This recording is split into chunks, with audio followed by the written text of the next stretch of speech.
Ladies and gentlemen, welcome to the No Shave Man Cave, where Jay Tilly and ElliJare will review the Elimination Chamber emanating from Montreal, Canada, where we saw some amazing action. And I am super psyched. I'm ElliJare. This is Jay Tilly. Yes, sir. Welcome. What did you think, man? Jeez. Man, I was pretty impressed with most of the show. A couple turds they floated in the toilet, but overall, I thought the show was pretty good. Matter of fact, both chamber matches I enjoyed. The end of one was kind of it's going to be interesting because I think we'll get to that one for sure. We'll spoil it now. It's the men's chamber. He and I have definitely got some split opinions on that one for sure. Yeah, when we were texting back and forth, I was like, no. Yeah, I'm curious. Just like I've got my WrestleMania card already done, and I'm like, might as well rip it up with this one. And I don't know where you go. Do you have time? Like, but yeah, it was. I was surprised how it opened too, and not surprised how it ended, and everything in between. All in all, a great card. The crowd of Montreal, like Ariel Helwani said, if the Montreal boy wins, they're going to party like 1993. Because that was the last time that they had a winner in the city of Montreal. But the crowd loved the show, and I think the wrestlers felt it, the superstars felt it, and they absolutely delivered. Yeah, I definitely agree. It opens. We'll jump right into it. Yeah, because I'm right there with you. I thought the crowd was hot. It almost. Not that I like to compare and contrast, but it sounded like an AEW show. Because lately I've watched Raw and those, and you're just kind of like, all right, why isn't the fans into this? And I definitely felt like this was, this is a hot crowd. Like they ain't playing here right now. So I enjoyed it. I thought it was a good crowd. Opens with the women's chamber, which was Asuka, Carmella, Raquel Rodriguez, Nikki Cross, and I always mess up her first name, Hart. Natalia. I always mess up Natalia. I always want to say Natasha. Natalia Hart and Liv Morgan. Yeah. First two to start in the ring were Liv and Hart. Decent back and forth. I have gotten a whole new respect for Liv over the past couple matches I've watched her in. I watched her in some of the stuff with the Ronda Rousey and wasn't impressed with some of her things. However, I think that might have been due to booking more than her performance, because watching her in the Asuka match on Friday and then watching her in the chamber, holy cow, man, she took a beating, and she put a beating on. Yeah. There was just some really good spots. The spot where Liv gets her head pushed through the cage, and then Natalie's choking her out with it. Man, I'm like, that's some pretty good stuff right there. Yeah. So they go at it for however long. They might have said it in the opener, but I didn't catch how long the first two started in the ring. It felt like 10 minutes, but I'm not sure. It's probably like 3. Yeah. But the work those two put in was good. Next out was Rodriguez. Again, another one that I didn't realize how impressed I was with her. That she's got some power. There's a couple spots in there where she, I think, was body slamming somebody while she had somebody else on her shoulders, and she looked good. Some good back and forth with the three of those three. Pretty strong interactions. And by the way, at any time if you want to stop me to highlight a spot, just let me know. No, absolutely, yeah. Because I'll run through it.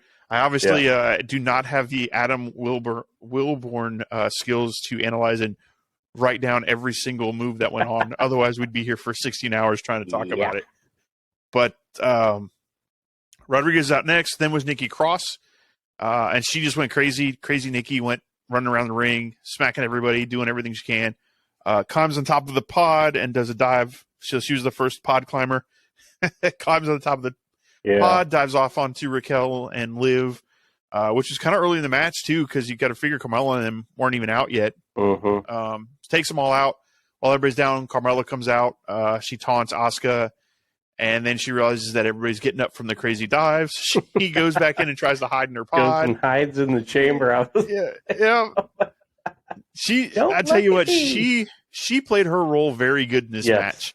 I enjoyed watching her, and she knew exactly what she was doing. She knew what her role was I'm going to try to steal a pin every chance I get. I'm going to try to, whatever the case is. She did very good. I was impressed with her. But yeah, the hiding in the pod, and in order to get her out of there, Rodriguez just picks up Nikki Cross and body slams her through the pod. No big deal. That was brutal too. Just going to drive you through, and like when Nikki jumped off, the way she landed, there was a shadow, or maybe it was just the way the camera was. I thought she caught something or someone on the way down, so she was holding the side of her face, but she was just selling. I totally bought whatever she was trying to sell, and I thought, oh my goodness, she's going to get up. She's going to be bleeding. They're going to freak out. They don't want blood in all the women's matches.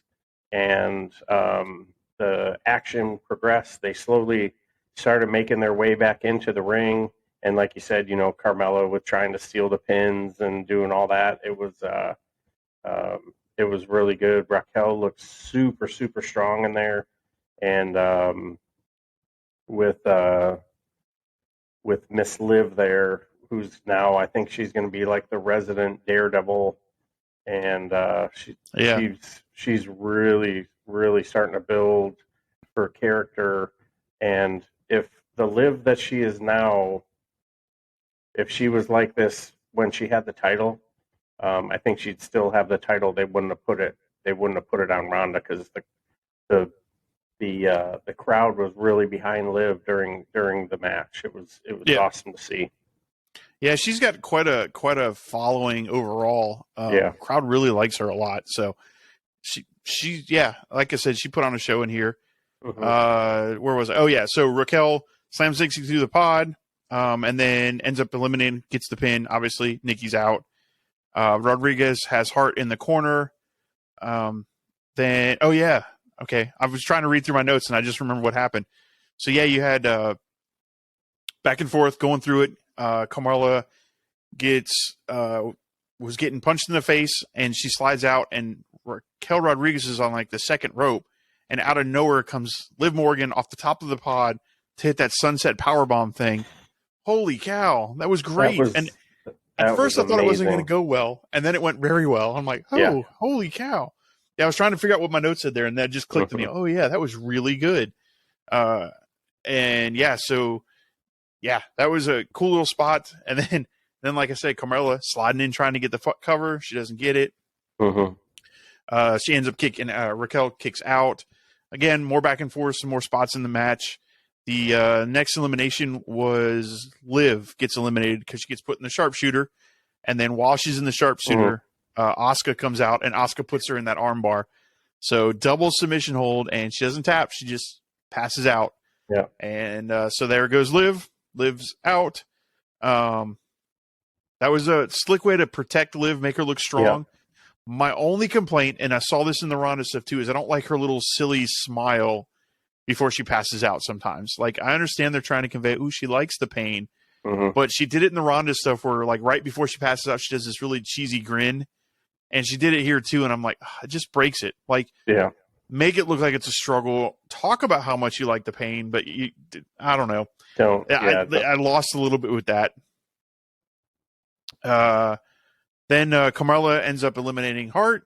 And then we've got I got into the match, so I lost some of my notes, but the way they pinned Carmella and Asuka pinned Rodriguez was pretty slick too, where they kind of did the super kick. I think you were trying to describe it before we got on the air. Super kick, slide kick. I mean, Raquel looked great throughout the whole match, and I was half expecting, because when she was in a program earlier where they like focused on her arm, and that's kind of what I thought was going to end up happening, but that wasn't it at all. It was just stiff, hard hitting entertainment. It was really good. Yeah, I will say that about this whole match is the women didn't come to play. They looked stiff. They looked like they were in there to beat the hell out of somebody, and I really enjoyed it. Yeah, so ended up with Asuka and Carmella in the end, and Asuka obviously takes the win, which I think is what we predicted from the beginning. Yeah. But I didn't predict how much I was going to enjoy this match. Went about 35 minutes, I think, total. Truly enjoyed it. I had a blast. I thought it was a very, very decent match. Much better than what I expected. And yeah, I wouldn't say match of the night because I think the men's one took as far as the chamber goes. We'll get into that when we review that one. Yeah. It was good though. I enjoyed it. I enjoyed the match a lot. Yeah, it was. I think all the women looked strong. Nobody was hung out to dry.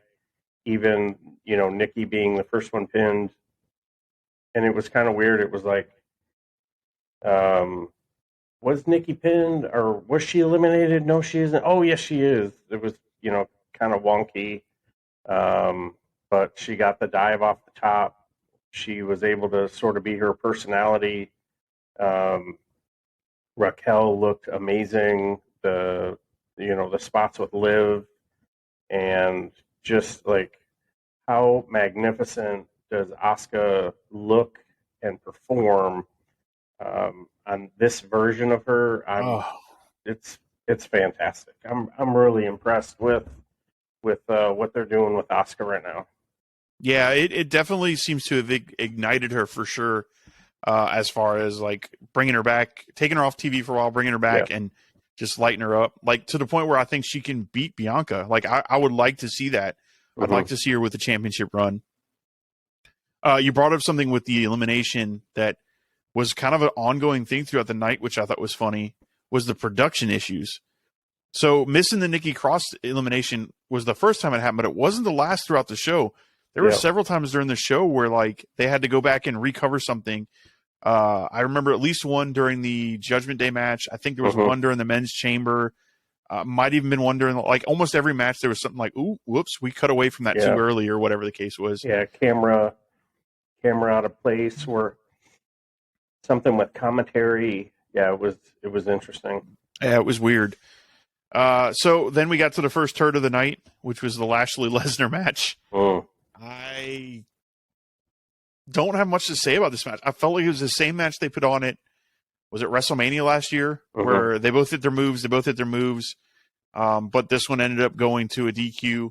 So Lashley, I think, got hit with 2 F5s, kicks out, spears Lesnar again to 2 spears, then gets him the hurt lock, and then Lesnar just does the good old-fashioned mule kick to the balls and puts Lashley out, and they disqualify him. Then Lesnar loses his crap, and a bunch of F5s through the table. Yeah. F5's the ref, then takes the ref outside, and in an unscripted moment, from what I understand, F5's the ref outside on the table, which what I don't think he was supposed to do. But yeah, this match, I was worried this match going into it because I think we talked about it on the leading up to this, that I felt like they've done everything they can with these two, and for it to end this way, I'm like, I really hope they're not going to run this back again. I hope it's done and over with. Especially with Bray Wyatt, alluding to he wanted the winner, and you don't want this to be a 3-way. Oh gosh, no. And they've got to, do they put him in a cage on a Monday Night Raw, or I mean, the easy fix is you just have Lashley come up and say, "Hey, I'm done with you. Yeah, I've beaten you. Every, like he said in the promo leading up to this, every time they fought 1-on-1, he's beat him. So he just comes out and says, "Yeah, I'm done. I'm moving on. I'm going to go after the U.S. title, or I'm going to whatever."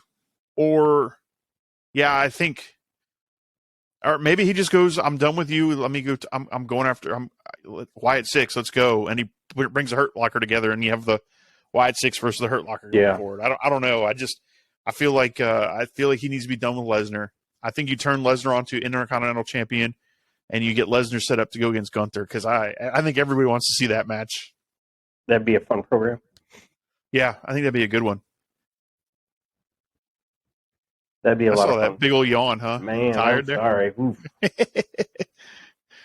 Hey, we've been podcasting a lot here. What 2 hour 3 now, trying to get through some of this stuff. Yeah. So again, that was kind of like the big dookie in the floor that nobody wants to talk about. I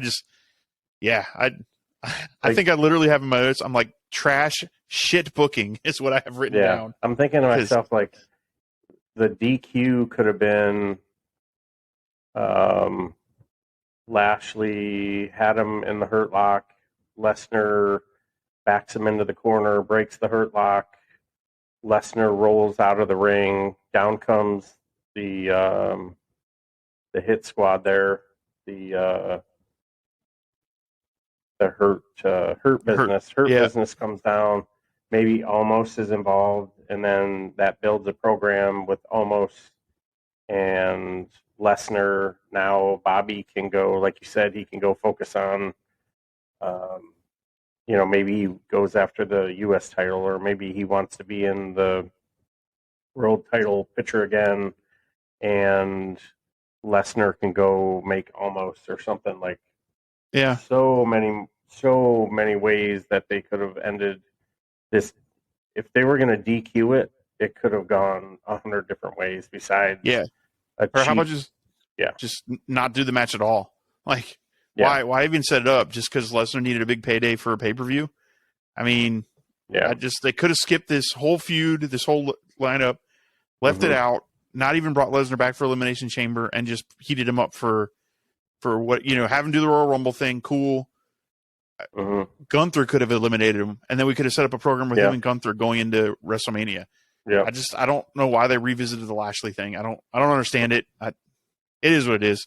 We'll move on. Next, we had the Grit couple, Beth and Edge versus the Judgment Day. Man. Yeah. Mommy. I was the wardrobe folks did a really good job. There were no malfunctions, and everyone unfortunately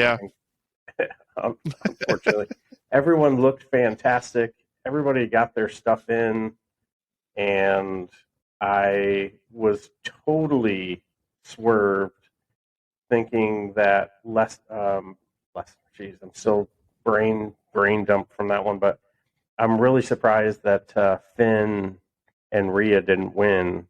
But then again, it sort of makes sense. Like, that's the blow-off match. So now he's done with Judgment Day.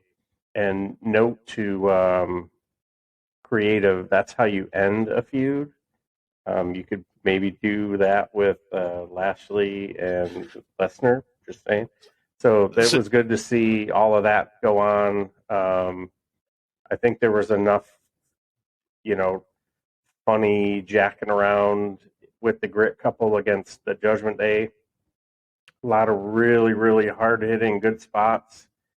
And I'm happy to see Edge and Beth get the win. I was 100%. I was surprised. I thought for sure Judgment Day was going to go over because Rhea needed to look strong, and they're trying to build Finn. Maybe he goes for the U.S. or Intercontinental title or something, while Priest and the Mysterio go after the tag titles or something. Yeah. So I was totally caught off guard. Okay, I disagree. I think they're gonna do Finn and Edge one more time. I think. I think you're gonna get Finn and Edge Hell in the Cell at WrestleMania. And it will be because Finn isn't done. Right. But if not, I think that was the perfect way to end the feud. So, did you catch? You didn't catch the press conference, right? No, I did not. Yeah. So, the theory came out before Edge and Beth, and Theory was like, "Oh, there's nobody on my level," blah blah blah. So Edge accepted a U.S. title challenge for tonight. So that's what they're going to do. Interesting. So now is it Hell in a Cell for the U.S. title? That gets the title off of Theory, so he can have his match with Cena. And then Finn gets the title off of Edge. Edge retires and goes to AEW. Could be. I see Edge losing to Theory because of Finn interfering, which leads them to the Hell in the Cell. Okay. And then I see Theory going over Cena at WrestleMania. Yeah. To give him the big push going forward. Yeah. That's how I see. I mean, hell, you might be right. I don't know. You made the Edge to AEW comment. It's interesting because I noticed they finished the match with the Big Rig or the Shatter Machine or whatever they called it. So is that a tease that FTR is coming to WWE, or is that a tease that Edge wants to go to AEW? Yeah, so it'll be interesting. And have one more run with Christian. Yep. And they finish up. Christian comes back to the WWE, ends up in the Hall of Fame, and everybody goes home happy. Yeah, who knows? So, it'll be interesting to see because they've been tweets back and forth about Edge and Christian versus FTR now, and I'm I'd like to see that wherever good. I'd like to see it more in AEW just because I think they'd let them have more time and put on a better match. But I wouldn't mind seeing it in WWE too because as much as it hurts a little bit, Papa H has been doing all right by some of the booking he's been doing. Yeah, and I think FTR were his guys when they were in NXT, so they could probably come back and have a pretty good run at it. Not rubbing what was it, Uzi hot on their balls. So, and I can't believe that was FTR. Yeah, shaving each other's backs. Like, I mean, if you're not trying to force a team out of a company, why would you have them do that kind of crap? God. I have never like shaving each other's back in the shower and yeah. Yeah, it wasn't long after that they left. Funny. Yeah. Well, that's like the same thing with Toni Storm, you know. They had that thing with Charlotte Flair where she pied her in the face twice and Tony comes out, well, you can just call me 2-Pie Tony. And like the next week she's like, I'm out of this damn company. Yeah, I'm not putting up with that. Yeah. Yeah. Well, they did Mox kind of dirty too. They had him lose to she just came back. Oh, Nia Jax. Nia Jax, yeah. Like getting body slammed by Nia and all that. Yeah, that was gave him some shit booking and then had him lose to her. Yeah. Yeah. Yeah. I did have notes for that match though. Basically the thing I had the most is that they gave Beth and Rhea a lot of time in the ring, which I was impressed with. Yeah. Because I didn't know if Beth could still go, and she could still go. And I thought Rhea's. Go ahead, sorry. Go ahead.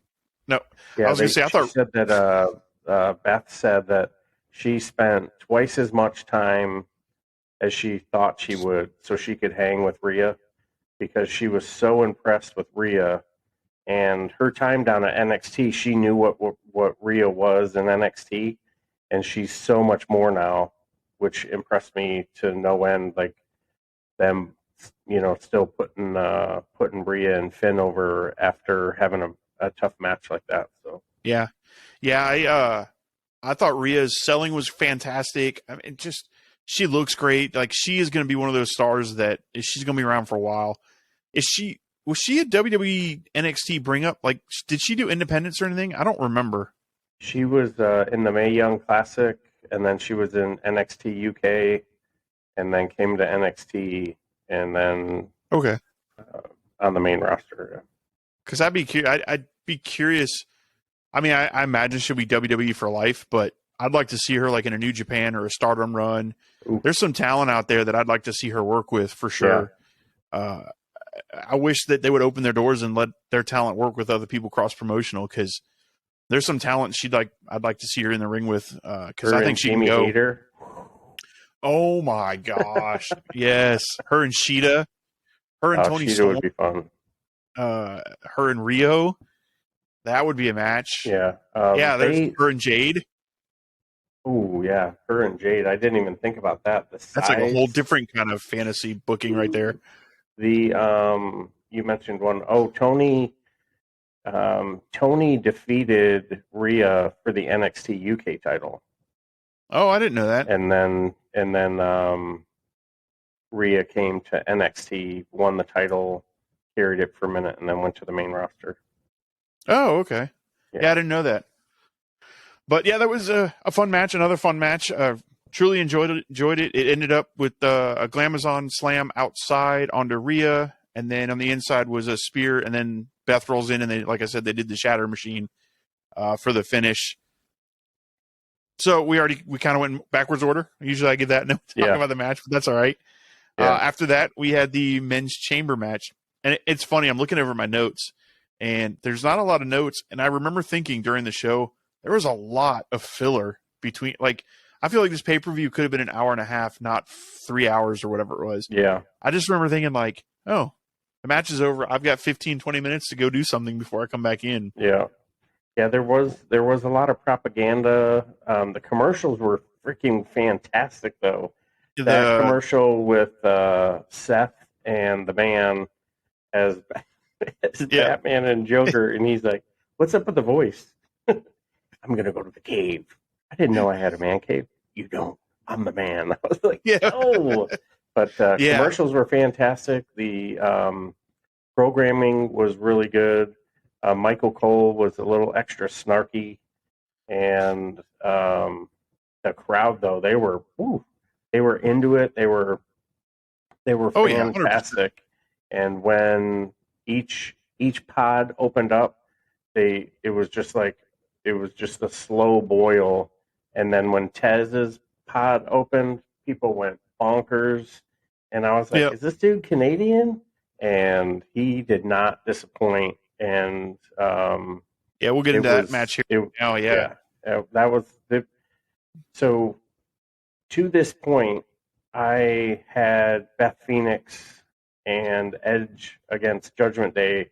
That was my favorite match of the night at that point. Okay. And my expectations were sort of mixed because I wasn't sure what was going to happen. In my mind, I had this idea what was going to happen with the U.S. title so they could get it off of Theory. And the first probably 15 minutes of the men's Elimination Chamber, I'm like, "What? You can't do that. This is WWE." And like you said, the crowd was so AEW. I hope Ottawa is just as hot tonight, and it just continues to build each crowd that each city that the WWE goes to. And looking at the figures last week, the WWE shows Monday night was 11,000, and Friday night was 12,000, and AEW was like 4,500. The crowd, the AEW crowd, was super loud. I don't know what it was on Friday night. Well, I guess it was the same crowd because it's recorded, right. So it was like 4,500. The crowd was super into it, but if they could do the 17,000 in Montreal that loud, that just alive, I hope every city in America, when WWE comes to town, they don't just sit on their hands. They take up for what, and hopefully Ottawa's doing it right now. It's they're just in the opening prelude for it. So but yeah, great match. I can't wait to hear your notes. My love quickly turned into not love, and we'll go through it real quick then. So men's chamber match, you got Austin Theory, Montez Ford, Bronson Reed, Damian Priest, Johnny Gargano, who finally looked like Johnny Wrestling again, and Seth Rollins. The two starting out were Seth Rollins and Gargano, and holy cow, they start off with some amazing chain wrestling in the middle of the ring, back and forth, counter, recounter, counter. Man, those two I want to see a program with them. I want them to go a 90-minute, match because they looked fantastic together. That'd be a fun Iron Man match. Yeah, and just watching Gargano, I was like, this is the Gargano I remember. The innovation, the the speed at which he goes, I was so impressed with him. He's the Gargano I fell in love with in NXT. Yeah. That just had those amazing matches with Ciampa and everything else. He hasn't been the same since he got back. So hopefully this will go. Hopefully Triple H went, oh yeah, that's why I like this guy so much. That's why we call him Johnny Wrestling. Yeah, this was great stuff. Then Austin Theory came in next, which surprised me. Champ number 3, but that's all right. Again, back and forth. Rollins and Johnny beat up Austin in his pod because he did some stuff and goes back to hide in his pod. And I love that Johnny, he's holding it closed, and Johnny Gargano is just trying to open it. And Seth Rollins walks around to the other side of the pod and just slides it open and kind of leans on it, like waiting. And Gargano just points, like the chemistry between Rollins. Yeah, the Rollins and Gargano chemistry was great, even to one of the spots that comes a little later. But anyway, then they get in the pod and they beat him down and get him, kick his butt, pull him out. Basically, Austin gets worked over pretty good. Priest comes in next and just destroys everybody. Power bombs and throws. Razor's Edge. Yeah, nice little tribute with the Razor's Edge. Next, we had Bronson Reed, who, same thing, comes in and just wrecks everybody. Tsunami. Does the top rope dive. And, I mean, this guy is a big dude who can move like a small dude. I, like, the rumor about not Christian Cage, the rumor about Brian Cage going to WWE, I want to see Brian Cage versus Bronson Reed. Oh, how fun would that be? That'd be a great program. That match would be fantastic. So back and forth. Again, everybody in. Then, like you said, the monster pop for Montez Ford, who comes out and just absolutely, like, I don't think anybody in this match, except for possibly Austin Theory, but again, I don't like him, so maybe that's why, didn't show out. Like, I felt like everybody in this whole match was just 110%. Everybody in this match made me go, I want to see more of this person. I want to see more of this person. And I know Austin Theory is part of his character, so he's the slimy and can hide, and you get him, and I'll wait. That's fine. But everybody else was just go. And then you had what I alluded to earlier, fighting going on, and everybody's sitting there, and Gargano and Rollins are both sitting back to back. They don't know each other. They're kind of taking a breather. And then they lean on the cage and see each other, and then they start talking about everybody below them. And then Rollins just lays in a chop that you could hear through the arena. Yeah. And those two are going at it. And it's just, man, Bronson Reed ended up taking everybody's finisher. And then he gets eliminated. So he's the first one out. That was before the wrestling on the top. And then we had that's what it led up to. So they're on the top, slaps him. They start fighting on the top. And it looks like Seth Rollins is going to powerbomb Johnny Gargano off the top of the pod. And he turns that, about to drop the F-bomb. He turns that effing thing into a freaking Hurricanrana that was one of the top spots of the night for me. The timing was perfect. This setup on everybody on the outside to be there to catch him.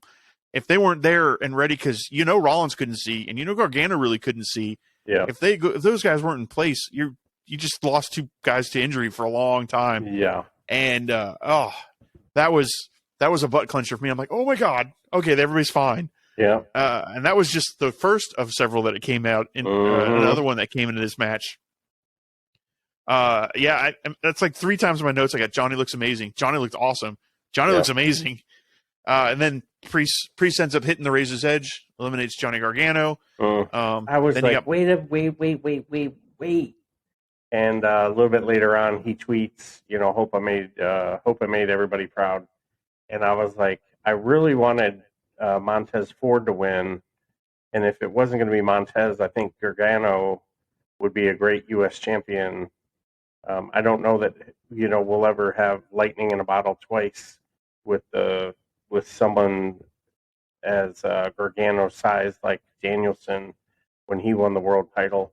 But he is a Triple H guy, so, you never know. But he definitely had a good showing and would have a good argument to say, like, hey, I belong in the title picture. Oh, yeah. So that was fun.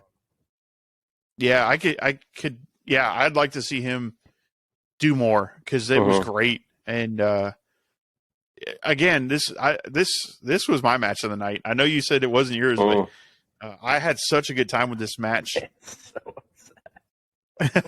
We'll get to. I'll try to breeze through to get to the end. So I'm having so much fun at this point, and Gargano takes a 3, and I was like, okay, Tez is still in it. Everything's fine. Keep it moving. And I will say Gargano was my pick. I was hoping Gargano would win, but yeah, he takes the pin. Then we had Ford and Rollins hit a blockbuster to pin Priest, which is kind of cool to see them, finish off Priest. So Priest gets pinned. Then Ford goes for a frog splash. Somewhere in here, I missed that Ford dove off the top of the cage on everybody. He climbs up the side. Yeah. And I don't remember exactly when. I think it was before the Rollins Gargano thing on the top. But that was an impressive spot, too. I mean, a little more scripted, and like I could see it coming, but it was still a decent spot for him to be able to spin himself around the way he did. Yeah, it was a good spot for him to show his athleticism and like what he was capable of doing. So it was super exciting, and that's why my hopes are still not dashed. I'm like, okay, they're coming. Everything's fine. Until hit the blockbuster on Priest, pin Priest. Then Ford goes for a frog splash on Austin, who gets his knees up. And then Rollins hits a stomp. And then Jared's Knight comes crashing down because Austin pins Ford for a 1, 2, 3. Not only does he stomp him, he stomps him with his head on the outside of the ring. So he's on the platform of the chamber. Which is metal. It's like, I mean, there's like a 1/8-inch foam, and you can hear every time someone flies out of the ring and lands on it, you hear this like thump and just like bone rattling. And I'm thinking, okay, everything's fine. But once you get the stomp, I mean, it's a prelude to the kiss, right? So he gets So Slimeball, who Theory has been kicked in the face, thrown through a chamber, beaten up in the chamber, kicked in the face again, taken, everybody's shots on outside, and then he just slides in and gets a pin. I'm like, he doesn't deserve to get a pin, which what I thought would have been awesome is if he didn't get one single pin and, he still ends up sliming out, but whatever. So now Tez is concussed, and I'm thinking to myself, oh man, he had such a great showing, and he's in absolute la la land, and I'm like, oh man, hopefully, and he's married to Bianca for those that don't know. So hopefully Bianca's okay. She's not having a conniption, and Tez will be all right. And with Rollins, who's the professional, he's like, got to keep show must go on. So officials come out, they're making their way, and I'm like uber focused on Tez because I'm like, he's the future, and I hope he's all right. I'm already upset enough, right? My two picks for this show to win the U.S. title, number 1 was Tez, number 2 was Gargano. Both of them are gone. I feel like I'm watching the NFL season, and my Giants are gone. Now I'm watching a Super Bowl with Kansas City and the Eagles when I wanted the Buffalo Bills and the 49ers. So now we've got the Buffalo Bills and the 49ers watching at home, and Theory and Rollins are the last 2 remaining. And I'm thinking, oh man, this is going to be really good. And so this will be a good way to get the title off of Theory. Bum, bum, bum. Yep. So they play the injury angle. And I was going to let you just finish up the match because you were so passionate about it. Oh, God. But yeah, so the officials come in, open the cage up to get Montez out, who looks legit. He worked me too. I was worked into a shoot. I was worked up. I was like, damn, like they really hurt him. And then Logan Paul comes out Even to be honest with you, up until the part where Logan Paul came out, I was still kind of worried because even with usually if you see an injury that's real, you kind of see the action in the ring stop and separate, and they did that. So like Rollins went to the corner and was kind of sitting there, and you could see him talking to the referees, and Austin Theory was on the other side. It's almost like they did a really good job of scripting it to make it look like he was really hurt. Because if you watch, like when Moxley knocked out Hangman Page, it was, okay, Moxley's got to go stand in the opposite corner, and they halted everything to make sure he was okay. I got that feeling. I'm like, oh, shoot, like he's really hurt. Yeah. And then Logan Paul shows up. I'm like, no, he's not. This is all a setup from the beginning. They got me. They worked me too. But yeah, Rollins decided to go in. Austin Theory was getting up. Rollins runs for the stomp. And as Rollins is about to do the stomp, the Logan Paul rolls in and steals Hangman Page's move and hits the buckshot lariat.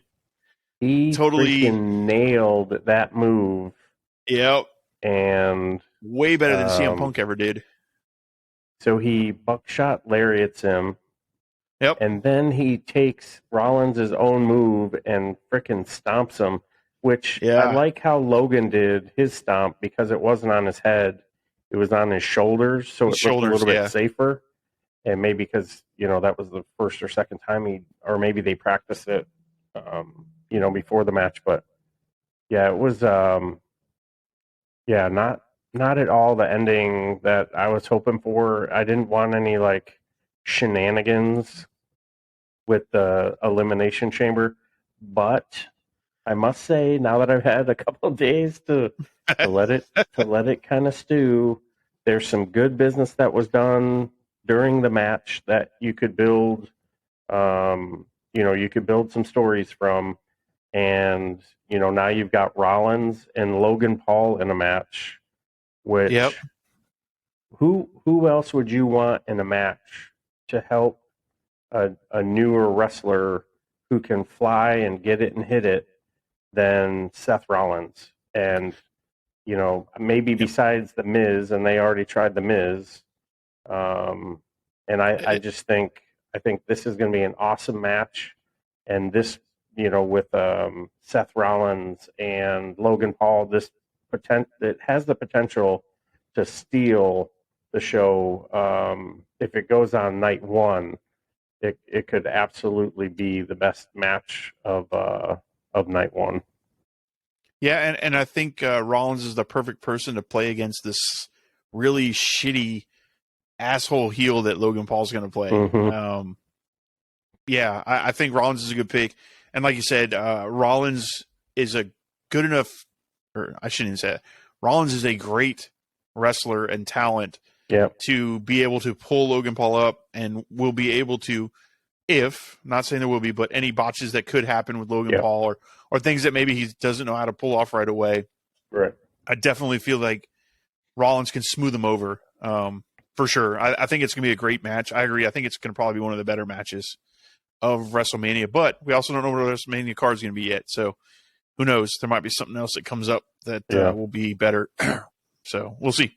Yeah. We'll see. Who knows? Wyatt and Lashley might steal the show. I can't keep a straight face. Yeah. Sorry. No offense to either one of those guys. I just don't see that. It's just being a better program. Yeah. Styles make fights, but and if they could get Bray away from the spooky supernatural, you could put him on any card at any time. Still leave him as like a special case where you don't roll him out every week. But the smoke and the Uncle Howdy, and I'm sure all that's good for TV, but he's still got to get in the ring. He's still got to have good matches. He's still got to be able to make some good business. Otherwise, nobody's going to want to have a match with him, and you just you just spent all this money to bring Bray back, repackage him, have him have this foil, inner struggle with himself and Uncle Howdy, and I didn't mean to lead you on a tangent there. I was just making a joke. Yeah, I'm back. I'm back. Tez didn't win.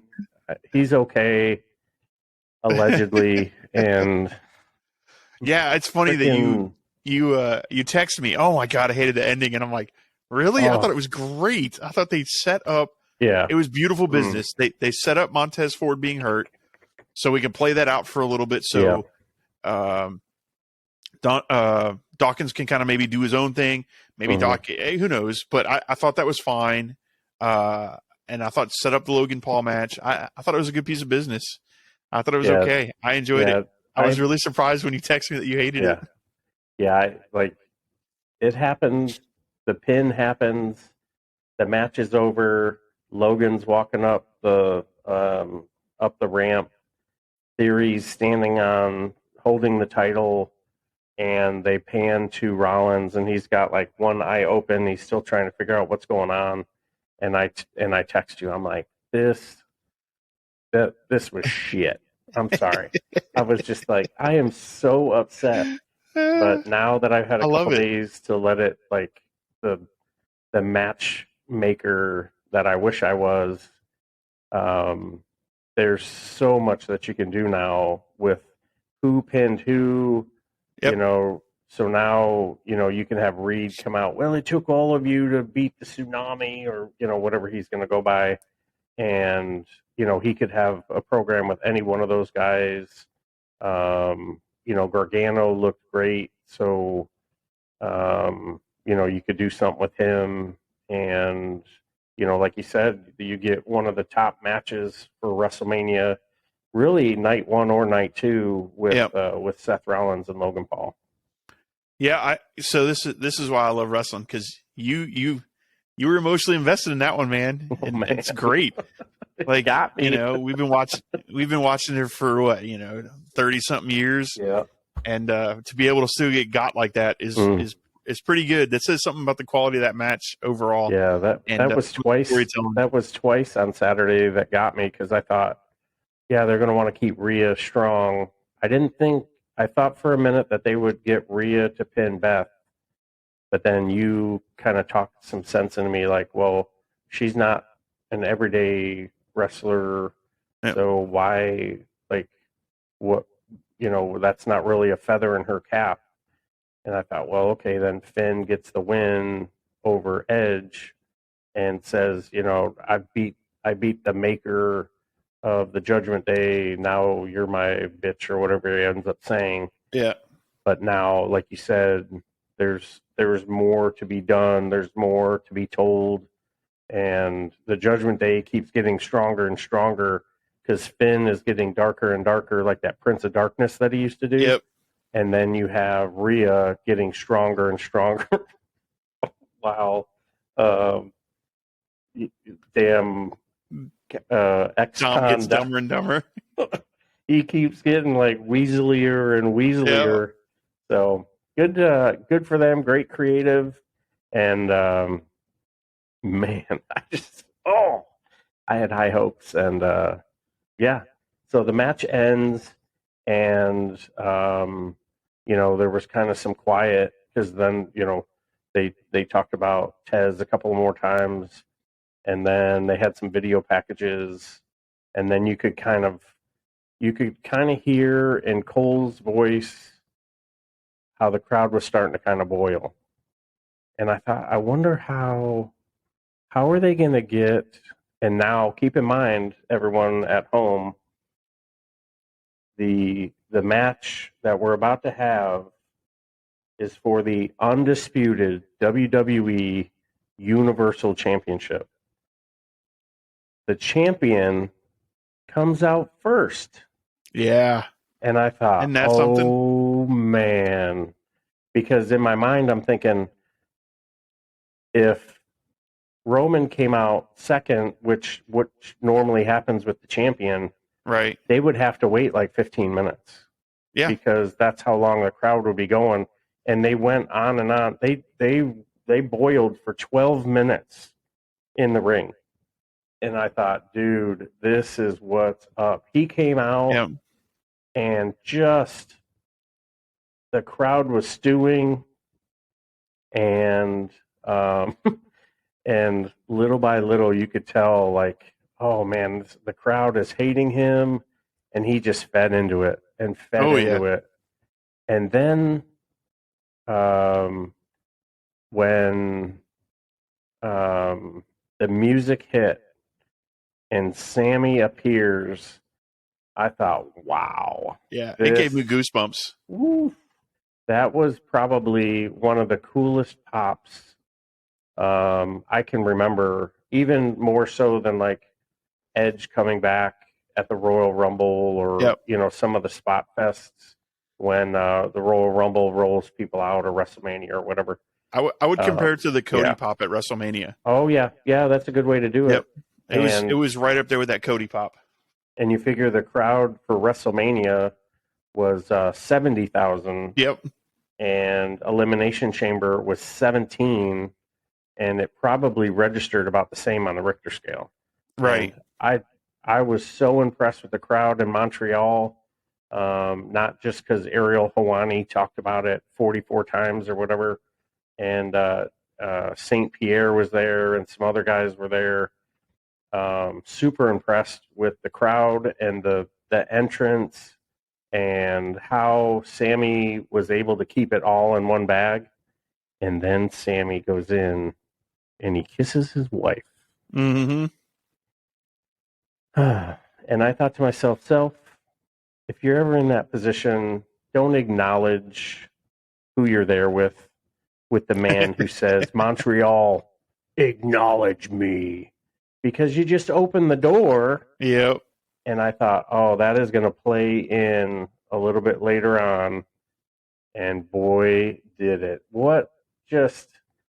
So storytelling 101, not only was the prelude and the build and the bloodline and I never wanted anything from you to cracking him in the back with the chair to where we are right now. Just absolute perfection. Yep. Man, absolute perfection. And they hadn't even touched yet, and the crowd was going bonkers. He's outside the ring. He kisses his wife. He goes back in to the ring, and then it starts. Now there's booing, and there's cheering, and like just ultimate raging. F.U. Roman.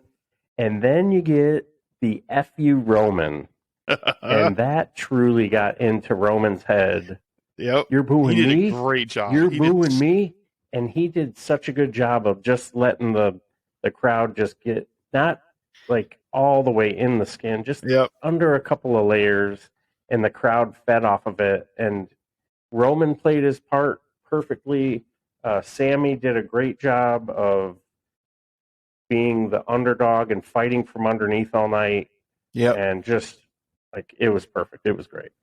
Yeah. I actually have no notes on the match because I got so into it. I didn't write any. So, and I hadn't gone back to watch it, but I agree. Like, Roman did such a good job playing his character.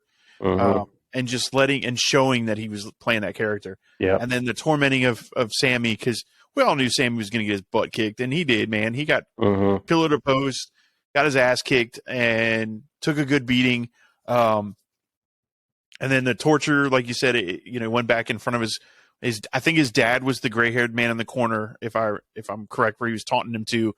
So just absolutely like taunting him in front of his family and everything. But I like the callback to the kiss though when Sami got the upper hand and then jumped out and kissed his wife. Then one got back in the ring. I was like, that's pretty cool. Yeah, that was good. And I thought, oh my goodness, he's gonna get after it and hit the haluva kick, and not so much. Nope. And there was the perfect amount of Sami having just enough of an upper hand to give every underdog out there, me included, I thought I had a chance. I was like, oh man, acknowledge me, Roman. You just took a haluva kick. You just took an exploder. You just took, some nice shots, some chops. The Superman punch. And the Superman punch, the work up to that when he, emulated Roman, and he does this cocking of his arm like he just loaded a round in the chamber, and Roman rolls out of the ring. And you're like, and now he's back in the ring.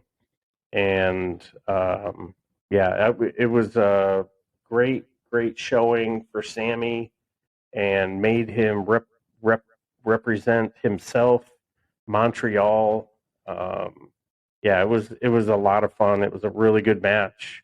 It was just enough of an underdog, and then me thinking long term. Now this gives something for Cody to sprinkle in. Yeah. Now Cody can give tonight, if he's in the arena, and he talks about Sami. Hey, great job, Sami. Here's a rah-rah speech for you. Yeah, exactly. Or does Sami show up and give Cody the rah-rah speech? This is what I did, and I almost beat him, and I had a chance, and you're not going to be in Atlanta. You're going to be in LA, and you're going to be doing this in front of everyone, going after one of your dad's guys, and whatever, however he spins it to make it this majestic story. And you're coming home, you're coming back to WWE to be the face. And then Roman's music hit. You're not the face of anything. Acknowledge me. I'm this, that, and the other. But yeah, as the match wore on, it really started to slow down, and Roman just grinded and grinded. Yeah. Sami would slap, punch, kick. Roman would grind, and I was just like, man. And then a couple of exploders, a couple of haluva kicks. There were a couple of really good near falls where I thought, they really are going to flip the belt to him. Yeah. Roman is probably one of the best I've seen at kicking out. He has really got that timing to that 1, 2, 3 down very well. Yeah. Yeah, it was really good. And so it's building and building. And, even Heyman was to the point where he was just like, my tribal chief. Yeah, finish it up. And it was, you lose a couple of referees. Yep. And, so I did have an issue with part of that. Yeah. So you lose the first referee, and fine, we all, it happens in matches. That's cool. And we get the beat down. Well, then Jey Uso comes out, and he puts the beat down. But as soon as Jey Uso stops his beat down, the next referee's in the ring. I'm like, why didn't that referee just call the disqualification? Because he saw everything going on. Yeah. I thought the timing on that was a little off. That was the only thing out of the match that stuck out to me as they could have done better on that. What should have happened is Jimmy does his thing. He slides out to the far side. The ref comes out. Right. Near Don't fall, have them past each other. And instead, it's like they look at each other in the ring. You don't see me. And so. Yeah, that broke me out of it just a little bit. Literally, as he's sliding on the referee saw everything. Yeah. So that broke the illusion a little bit, but I still thought it was great. And then you've got the end with was it the second referee goes out, and then Jimmy Uso gets. Do I have him backwards? Jimmy comes out. Jimmy is the one who's aligned with Solo and Roman. Okay. So Jey Uso is the one comes who's out. conflicted, and gotcha. Yeah, main event. You Jey. were my bro. You were this. You were my that. Yep. So Roman mush faces him, tries to give him the chair. He takes the chair. Roman's like, "Oh, you're about to get it now." He turns his back, and I'm thinking, they can't have Jey hit him like Sami hit him. He sure looked like he was going to, though. And he cocked back a couple times like he was going to take a swing, and Roman turns around, snatches the chair from him just as Sami goes to spear Roman. Roman slides out of the way, and Jey takes a spear from Sami. Yep. So now I'm thinking long term, Jey can go, I was there for you. I can't believe you did me this way.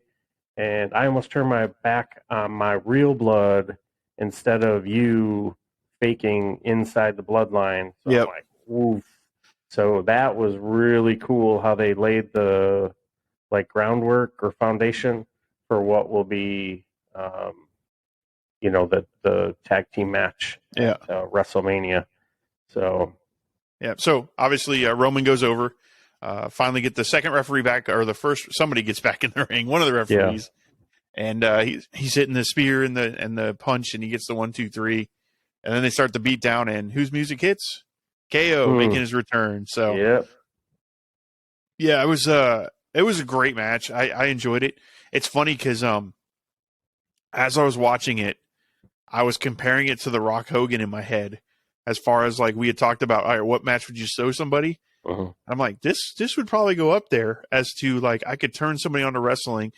Maybe not the match by itself, but if I took the Bloodline package, that little what led up to this, showed them like the trial of Sami Zayn, and then showed them the week after, and then showed like that feud, I think would be one of those that I could add to a list to say, all right, you're not sure what wrestling is? Here, watch this Bloodline storyline from the Monday night before WrestleMania till this match in Elimination Chamber, because it was good. And I literally was sitting here going, yeah, this is some grade A, 5-star, amazing booking job.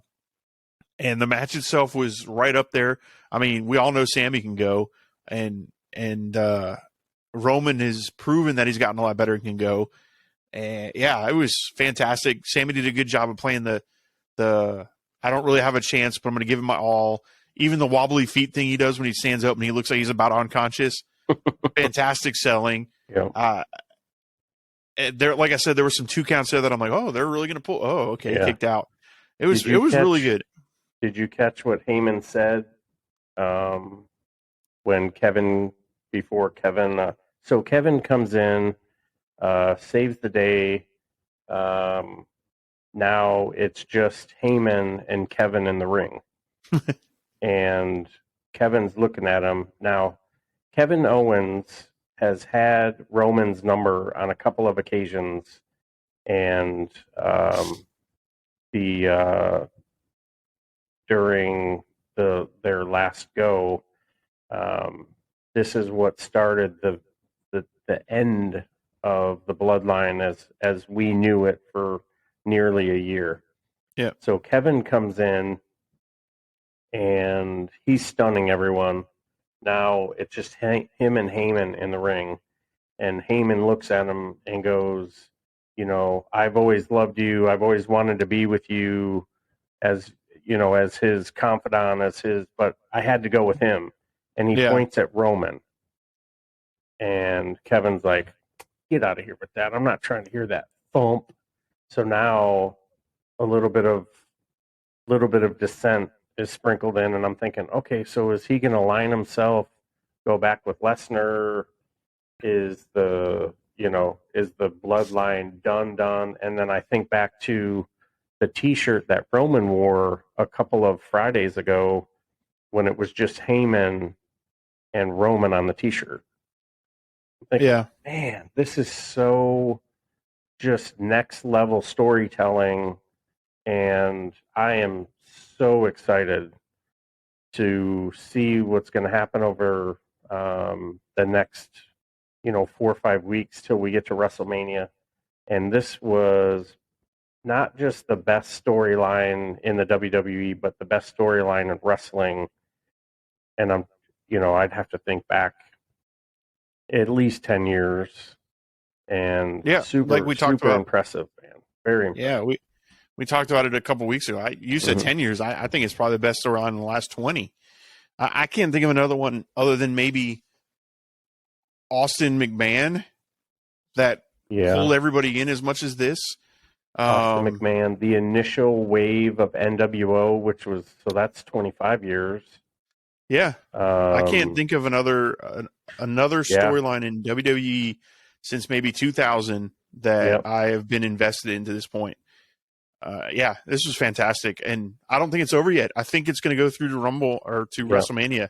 I think there's going to be some more to it, whether it's the Usos versus Sami and Owens, I think is going to be part of it.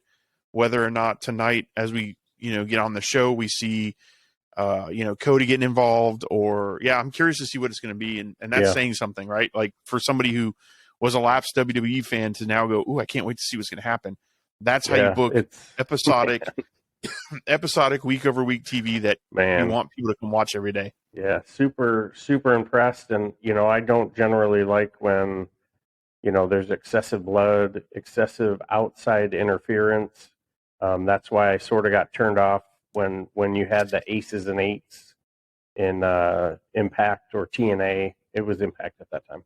And Bully Ray. And it was like, if the roster was 100 people, like 80 people were in aces and eights, and 20 like people NWO. were just in NWO when there was the black and red and the black and white, and then there's all these other iterations, and you're just like, okay, man, I get it. You need to have a stable. I like the Four Horsemen. It's so clean. It just makes sense. The Legion of Doom. There was a tag team and a manager. You were like, okay, I know who's who. And with the Bloodline, you know who's who. You thought you did. Sami just gets fed up enough, and now there's some seeds in there. So no, Solo hasn't even said one word. Nope. And you're like, okay, and he wasn't there at all. Yeah, where does Solo stand? What role does he play going forward? Where is Jay's head at now that he got speared by Sami? Jimmy is ride or die with Roman, and I was just like, this is awesome. And as upset as I was about the end of the Elimination Chamber match, the end of this and the way the whole match unfolded, the storytelling, phenomenal. Yeah, I agree. Great show. So what do you give it as your overall rating for this is our first pay-per-view rating, I think. Oh, are you there? Yep. Oh, my whole screen just went out. There it is. Yeah. My whole screen went black. I went to screensaver mode. So now for my first premium live event, I'm going to, because I still am a little bit in my feels about the end with the Logan Paul interference, I'm going to give it 4 beards, and super, super impressed with the women's cage match. Thought it was great. I liked how it wasn't just Asuka going through pinning everybody. Everybody got a shot to get a pin. Everybody got their stuff in. Carmella played her role great. You had the nonsense with the Bobby and Brock. Hopefully they button that up and we don't ever have to talk about that again. And then just phenomenal storytelling with the Grit couple. Super overall, I was really impressed with the way the card played out. And like you said, it probably could have gone a little shorter, but the commercials were great. The packages were great, building up to WrestleMania, telling the backstory to some of those folks that only watch the premium live events on Peacock. And so I gave it the four beards. Really impressed with Trip and all that. So good stuff. So what about you, man? What do you think? Yeah, I went 4 beards also. Nice. The Lesnar Lashley match took off on it, and then all the filler stuff. I understand there were good commercials on it, but it's a premium live event. I don't need commercials. I'm watching it. I don't mind some of the vignettes they cut, like the commercial thing for WrestleMania with, like you said, the Joker and Batman, and that was great. But all the other filler ones I could have done without. Like, I didn't need a whole spotlight on the Miz for 5 minutes. Yeah. But as far as matches and everything goes, I enjoyed everything except for the one match. Yeah, I'd say 4 stars. Or I'm sorry, 4 beards. 4 beards, nice. 4 beards. Yeah, nice deal. So for the week, we gave our week to AEW for weekly programming, and I'm super excited for what WrestleMania is going to give us, what Revolution is going to give us. But I am so proud of what the WWE did. And, I'm not Canadian, but Montreal should be proud. And I can't wait to flip on Monday Night Raw and see what the crowd in Ottawa is up to. Yep. We'll have to turn that on here as soon as we get done because we got to do a review for it tomorrow. So. Yeah, little Moscosh. So, yeah, right on. So with that, we'll go ahead and wrap it up. Send everyone home. Much like Montreal, they were happy because after Kevin Owens got done stunning everybody, he stood up Roman in the middle of the against the up against the ring ropes, and Sami nailed him with the haluva kick, and everybody cheered, and he stood there, not victorious, but he definitely got to enjoy the flowers of Montreal. Yep. So good deal. So, well, thank you again once again for everybody joining us here at the No Shave Man Cave. I'm ElliJare. This is Jay Tilly. Thank you for joining us on this Elimination Chamber review. We'll see you all soon. Stay safe, and we'll see you on the floor.